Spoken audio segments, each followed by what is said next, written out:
Justice وجی صاحب کا statement ابھی انہوں نے انڈائریکٹلی اس کا حوالہ دیا. میں نے سوچا تھا عمران خان کی ذات کے اوپر یہ چارج نہیں ہے, ایٹ لیسٹ میرے نالج میں تو نہیں ہے. کل کو کوئی نکل آئے تو اللہ پاک معاف فرمائے کہ وہ پیسہ کماتے ہیں, میرے نالج میں نہیں ہے ایسی کوئی چیز, اس لیے میں جھوٹ نہیں بولوں گا. لیکن جسٹس وجی صاحب نے ایک الزام عائد کیا ہے اور اس کے فواد چودھری صاحب نے اس کا جواب بھی دیا. میں دونوں آپ کو سنانا چاہوں گا کیونکہ اس کا اب ذکر آ گیا. سنائیے گا جسٹس وجی نے کیا کہا.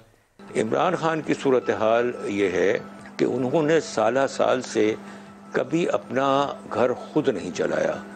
ابتدا کے اندر یہ جہانگیر ترین والے لوگ 30 لاکھ روپیہ ماہوار وہاں دیا کرتے تھے ان کا گھر چلانے کے لیے. پھر یہ ہوا کہ جی یہ 30 لاکھ کے اندر نہیں چلے گا, 50 لاکھ روپیہ ماہوار وہاں دینا شروع کیا. وہ شخص جس کے جوتے کے لیس بھی اپنے نہیں ہیں وہ اپنے آپ کو ایماندار کیسے کہہ سکتا ہے؟ فواد چودھری صاحب کیا کہہ رہے ہیں جواب میں؟ وجی الدین احمد صاحب اس طرح کے کئی مسخرے پھر رہے ہوتے ہیں جو اپنی اہمیت بنانے کے لیے اس طرح کی باتیں کرتے ہیں. ان کا خیال ہوتا ہے کہ سے کا دن آپ جیسے دوست جو ہیں وہ سوال کر لیں گے, نام شام آ جائے گا. ان کو ان کے گھر والے بھی نہیں پہچانتے, تو اس بہانے ہے کہ آپ لوگوں کی توجہ آ جاتی ہے, تو ان مسخروں پہ اتنی توجہ دینے کی ضرورت نہیں ہوتی. فیصل واڈا صاحب آپ کیا جواب دیں گے؟ وجی الدین صاحب آپ ہی کی جماعت سے تعلق رکھتے تھے. دیکھیں ندیم ملک صاحب, میرے خیال سے فواد چودھری صاحب نے بڑا تفصیلی جواب دے دی ہے اس کے اوپر, لیکن جو فضل چودھری صاحب نے جو بات کی اس میں بڑی وزن بات ہے اور آپ کی بات پہ بڑا وزن ہے کہ دیکھیں اگر ہم مس مینجمنٹ کی بات کریں تو یہ ایڈمیشن کرنا غلط نہیں ہوگا کہ چینی کے اوپر جو مس مینجمنٹ یا جنہوں نے یہ رپورٹ کی تھی اور سجیشنز دیے تھے, اگر ترین کے اوپر چیز فکس ہو سکتی ہے تو ان کے اوپر بھی فکس ہونا بہت ضروری ہے. اور ہمیں بڑی آزادی ہے اپنی حکومت کے اندر بھی اور اپنی پارٹی کے اندر بھی کہ ہم آواز بلند کرتے ہیں ایسی چیزوں کے اوپر, اور ان چیزوں کو اشارے سے پوائنٹ آؤٹ بھی کرتے ہیں. تو یہاں تو میری بڑی کلیئرٹی کہ مس مینجمنٹ کرتے ہیں نا. پھر آپ دیکھیں نا 4 بڑے سکینڈل صرف اٹھا لیں اپنی دورے حکومت کے. آپ فیصل واڈا صاحب, ایک چینی کے اوپر پرائم منسٹر عمران خان نے کہا کہ 140 ارب روپیہ عوام کی جیبوں سے نکل کے شوگر مافیا نے لوٹ لیا. یہ عمران خان کا پرائم منسٹر کا اپنا سٹیٹمنٹ ہے.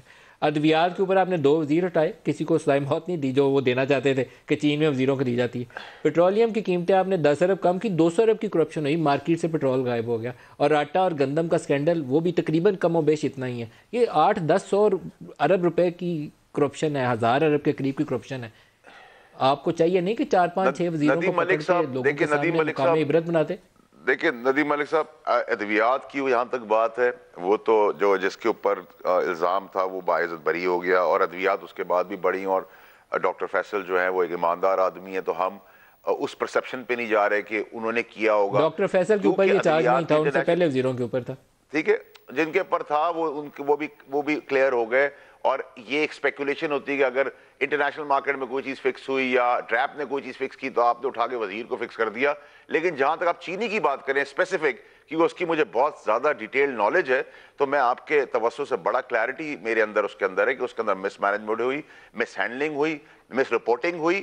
مس رپورٹنگ کے بعد جنہوں نے اس چیز کے اوپر 2 آدمیوں نے فیصلے کیے تھے اور بریف کیا تھا, ان کو پنشمنٹ بھی ملنی چاہیے, ان پر پینلٹی بھی امپوز ہونی چاہیے, ان کو سیک بھی کرنا چاہیے, اور ان کے ساتھ سخت سے سخت برتاؤ کرنا چاہیے. یہ ہم نے کابینہ میں بھی آواز اٹھائی تھی, کابینہ کے باہر بھی آواز اٹھائی تھی, اور آج بھی آواز اٹھا رہے ہیں, اور آپ کے سامنے بھی اٹھا رہے ہیں. تو ہمیں تو کوئی ڈر نہیں ہے, نہ ہماری یہ پرورش ہوئی ہے وزیر اعظم کی طرف سے کہ سچ کو نہیں بولنا.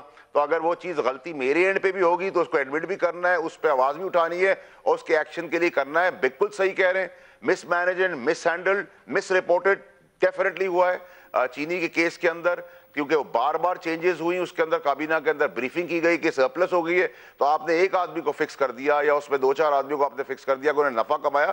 لیکن ان کو نفع کمانے کے لیے جو پالیسیز جنہوں نے اپروو کروائیں ان کے اوپر بھی اتنی بڑی سزا بنتی ہے جتنی نفع بنانے والوں کے اوپر ہے. تو میری تو بڑی کلیئرٹی اس کے اندر, there is no two way about it, there is no if and but, I am very clear about it.